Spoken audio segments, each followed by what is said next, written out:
Good morning, second Sunday of Lent, and we read the Gospel of Luke. About 8 days after Jesus said this, he took Peter, John, and James with him and went up onto the mountain to pray. As he was praying, the appearance of his face changed, and his clothes became as bright as a flash of lightning. Two men, Moses and Elijah, appeared in glorious splendor, talking with Jesus. They spoke about his departure, which he was about to bring to fulfillment at Jerusalem. Peter and his companions were very sleepy, but when they became fully awake, they saw his glory and the two men standing with him. As the men were leaving Jesus, Peter said to him, "Master, it's good for us to be here. Let's put up 3 shelters, one for you, one for Moses, and one for Elijah." He didn't know what he was saying. While he was speaking, a cloud appeared and covered them, and they were afraid as they entered the cloud. A voice came from the cloud saying, "This is my son whom I have chosen. Listen to him." When the voice had spoken, they found that Jesus was alone.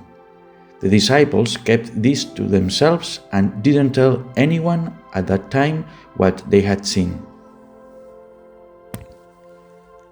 The question about the meaning of pain and suffering runs through the entire history of humanity.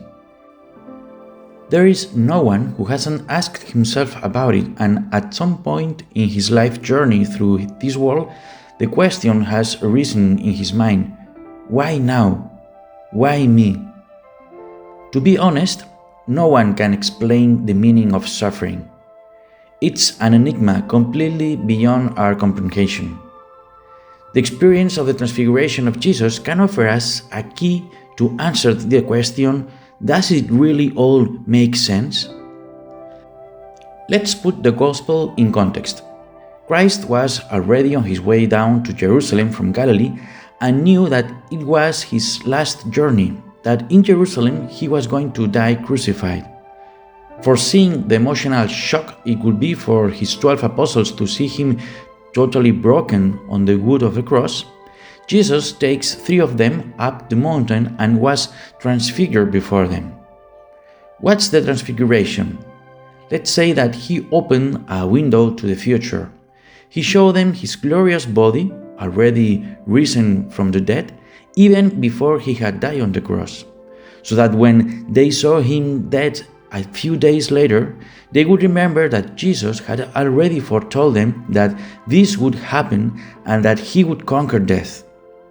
He showed them his glory to strengthen their faith in the face of the ordeal they were about to go through. Jesus couldn't do more to sustain the faith of his apostles. He wanted to show them the meaning of his passion before the passion took place. But it happened to them what happens to us.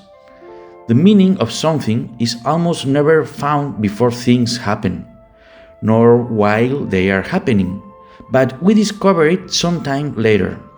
In fact, it took weeks for the apostles, until the coming of the Holy Spirit at Pentecost, to discover the full meaning of Jesus' passion. Without Easter, the meaning of the passion remained truncated and unfinished.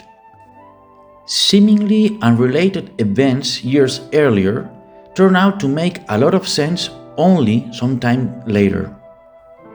Like those little children's picture books where you have to connect the dots to make a meaningful figure appear, life also invites us to connect the dots of the events we go through to discover the meaning they contain.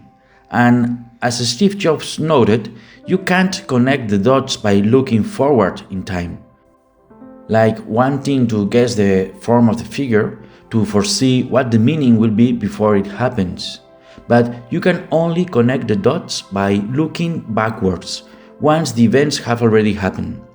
Therefore, there's nothing left but to trust that the dots, the events, whose meaning and sense now we ignore, will be connected and integrated in the future as we advance along the way to offer us a clear sense of things. Jesus showed Peter, James, and John the figure with the joined dots, but for the apostles, that meant looking forward in the future before the passion and the resurrection took place. And the disciples were unable to understand the figure. They had to wait for all that to happen, and then, looking backwards, everything would make sense. The year 2025 is a jubilee year dedicated to hope. What is not hope? Wanting to connect the dots by looking ahead and wishing to have everything clear in advance, to naively think that everything is going to be alright. In fact, there are many things in our lives that don't turn out well.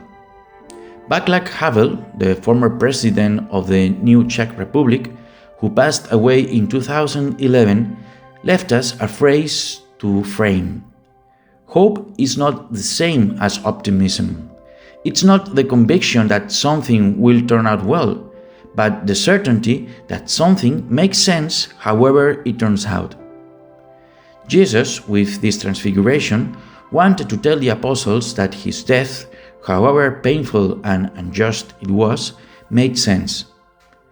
It's very difficult to affirm that we trust when we are suffering, when evil is suffocating us.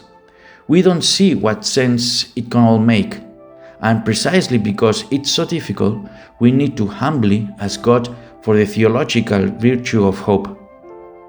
Transfiguration is about joining dots, but we can only join them together by looking backwards. Before then, all we can do is trust that those dots will eventually be joined. When we will see that complete figure, will all our dots be joined in this early life? Will we be able to understand everything before we leave this world? Or rather, will it be in heaven where we will finally see what sense it all made? We are beings who carry many questions. We don't get all the answers in this world. We carry within us questions that are not answered in this life. Inside the school of the Teresian nuns in Barcelona, designed and built by Gaudí, there is an unfinished column, truncated, that doesn't reach the ceiling. That was made on purpose, and it represents the incompleteness of the search for God that we can make on this earth. There are questions that, while we are here, will always remain unanswered. The meaning of certain events will remain truncated and unfinished, just like that column. The dots are joined looking backwards. And God bless you.